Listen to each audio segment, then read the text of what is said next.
Hey guys, LG is gearing up to launch the LG V40 ThinQ. Last time we talked about the 5 cameras of the LG V40, but now the press renders and factory CAD renders reveal everything about it.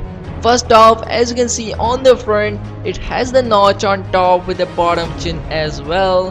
The notch houses the dual front-facing cameras along with an earpiece. The camera specs has not leaked yet, but be sure to subscribe for that. The display of LG V40 is going to be a large 6.3 inch with Quad HD Plus resolution of 3120 by 1440 pixels, and you can hide the notch via softer based bars, and it's not gonna look odd because of the AMOLED display. The renders also reveal some other details such as the horizontal positioning of the triple cameras on the back and a fingerprint sensor below it, and it's look like that the back is made out of glass.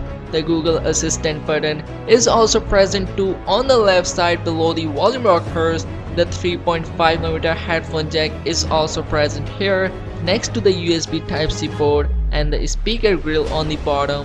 The front and back are likely to come with Gorilla Glass over them, and hopefully it will be the latest 6th generation. The LG V40 will be the first phone of LG to come with triple camera lenses, and hope it will cross some high rated cameras because of the triple rear and dual front sensors. The triple camera setup will have one primary sensor, an ultra wide angle lens as is tradition, and hopefully the third camera will be the telephoto.